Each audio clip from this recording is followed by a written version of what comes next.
Hello. Whenever we consider epidural for postoperative analgesia, now a lot of things come in our mind. At what level we should insert the epidural catheter, what is the volume of drug we should use, whether we should initiate the epidural catheter in pre-op period or in post-op period. Now everything we will discuss in this section. Now we will discuss about how to use a continuous epidural catheter for postoperative analgesia. We are using it for number of surgeries. We are using it for thoracic surgery, upper and lower abdominal surgery, lower extremity surgery, and also in few cases in upper extremity surgery also it has been used. So though I must say rarely. So let us start our discussion with some case scenarios and then we'll move to the topic. So following extensive abdominal surgery, a combination of local anesthetic and opioid is used for postoperative analgesia. Well, yes.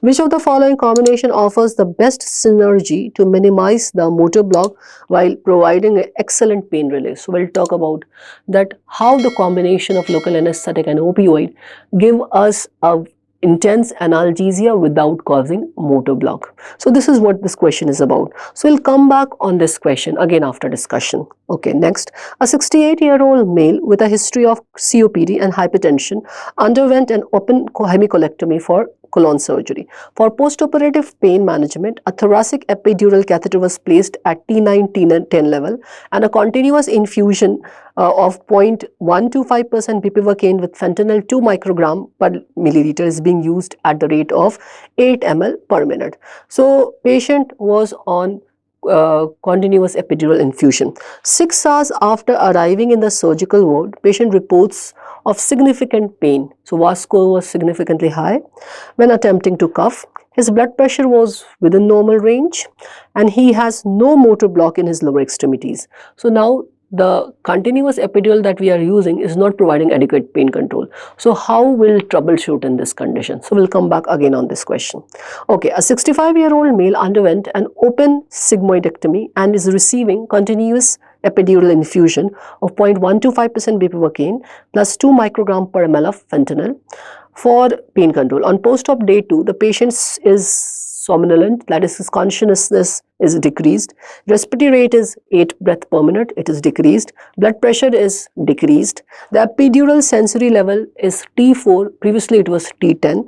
What is the most appropriate? So in this, most probably motor block and respiratory depression is happening because of the opioid which we have used, right? So let's say how we will troubleshoot this condition. So we'll talk about it next. So let us start before coming on these 3 conditions, what we will do exactly. Let us discuss a little bit about continuous epidural analgesia for post-op pain management. So how do we choose the catheter insertion site? So as I said, we are using it for thoracic surgery, abdominal, upper and lower abdominal surgery. Then we are using it for let's say also for lower extremity surgery. What is the site where we should insert the catheter? There should be a catheter site congruency, right? Now for abdominal surgery and for thoracic surgery, mostly we insert thoracic epidural catheter, but for lower extremity surgery we go for lumbar epidural catheter. So epidural catheter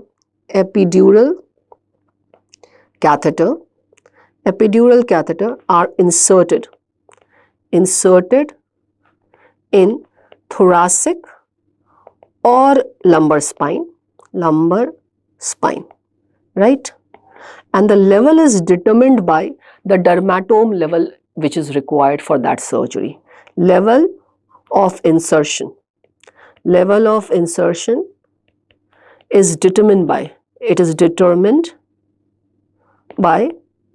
dermatome level for planned surgery. So we need to know that for a particular surgery what dermatome level is required what dermatome level is what is required us for to give the analgesia. So for cesarean delivery, the sensory dermatome level up to T4 is something what is required. For postpartum tubal ligation, again T4. Total hip arthroplasty, T10. Open reduction internal fixation of femur and hip fractures, T10. Cervical circulage, T10. Urological procedures, T10. Perianal procedures S1, total knee arthroplasty L1, knee arthroscopy L1, and foot surgery L2, L3. Now these are some of the sensory dermatome level which I have mentioned. Now upper abdominal surgery, for lower abdominal surgery, for thoracic surgery, depending upon the site of surgery, we have to choose at what site, what dermatome level of analgesia is required, and what site we have to insert the catheter. So as I said, thoracic catheter site incongruency. This catheter site congruency is very important when we are using only local anesthetic for analgesia, because it should be congruent, and accordingly our volume we have to give, which will not cause any complication and will produce adequate analgesia. But when we are using opioid, now this does not matter much, because opioid work by a different mechanism, right? So catheter site congruency is more relevant. It is more relevant when local anesthetic is used for post-op analgesia. Now thoracic epidural catheter, thoracic epidural catheter is mostly used for thoracic and abdominal surgery. So we use it mostly for thoracic and abdominal surgery, right? Thoracic surgery and abdominal surgery. And lumbar epidural catheter for lower extremity surgery. Lumbar epidural catheter for lower abdominal surgery, lower extremity surgery, lower extremity surgery. Now remember that for perineal analgesia, we don't use continuous epidural because it does not consistently provide a very good analgesia for the perineal surgery. So continuous epidural, continuous epidural does not block sacral nerves, nerve roots. So not good for perineal analgesia, not good for perineal analgesia. Now for perineal analgesia, rather I would go for a low-dose spinal rather than thinking of using epidural, because it will not block the sacral nerve root. Okay, so I talked about catheter site congruency. So depending upon the thoracic surgery and the site of the abdominal surgery, we insert the catheter. So if we grossly discuss, then for upper lobectomy surgery, thoracic surgery, upper lobectomy, the catheter site insertion is between T4, T5 interspace. For mediastinal incision, if the incision is on mediastinal, again T4, T5. For chest injury, if I am putting the epidural catheter, rib fractures T2 to T8, it should typically be placed near the junction of upper and middle third of the desired coverage, upper and middle third of the desired coverage, because the drug which you give has more amount going in the caudal direction compared to the cranial direction. Now this accounts for greater caudal than scaphoid spread. Now if we have to cover T4 to T9 is desired, the catheter is placed at the level of T5 and T6, that is upper and junction of upper and middle thirds. Okay, esophagectomy T6 T7 interspace, mid lower lobectomy T5 T6 interspace, pneumonectomy T5 T6 interspace, and chest wall resection again depending upon the area of coverage required at the junction of upper and middle third, right?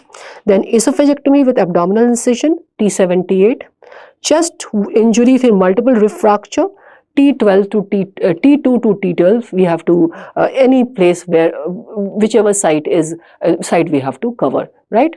Okay, then abdominal surgery, if it's a supraumbilical incision, T7 T8 would be most appropriate, infraumbilical incision T7 T8, and supraumbilical to infraumbilical incision, then T8 T9 or T9 T10 we'll put. Gynecological procedures with fenestrial incision L1 L2, knee and hip replacement L2 L4, between L2 L4 interspace. So this is an arbitrarily, it will help you in choosing the correct interspace for a particular surgery to give a optimum pain control without giving a huge volume of the local anesthetic. Because when you are giving a huge volume, you are putting the patient at the risk of the complications of local anesthetics as well. So catheter site and surgical site congruency should be very well maintained. right? Okay. Now let's talk about that. On what does the level of analgesia depends? Of course, it depends upon where you have inserted the catheter, site at which the epidural catheter is inserted. So first, of course, it depends upon the congruency. So site at which the epidural catheter is inserted, right? Then it depends upon the medication factors, what medication, volume, etc. you are using. So medication factor, so dose, then patient's age, then if you are using adjuvant with your local anesthetic, or patient's position, lot of things would affect. Then final position of the catheter tip also affects the level of analgesia. So final position of catheter tip. So even if you have maintained the catheter site congruency, then also because of the other two factors, the epidural drug and volume can vary in a patient over the time. So you need to modify it. So it is a continuous process, seeing the clinical features in the patient, the level of pain control, you modify the volume of drug. So epidural drug concentration and volume may require modification from time to time, in a patient, right? So you have to be vigilant in your monitoring. You have to do a good monitoring and see the level of control and see everything in what is the increased volume requirement, or you have to decrease the requirement of the volume, etc. Okay, now thoracic versus lumbar catheter. Now if you are putting thoracic versus lumbar catheter, I mean comparing thoracic versus lumbar catheter for thoracic and upper abdominal surgery, then we should always go for the thoracic catheter. Why? The reason being, a lesser volume of drug we will have to give to provide the same level of analgesia. So for upper abdominal or thoracic surgery particularly, the lumbar catheter would require higher volume,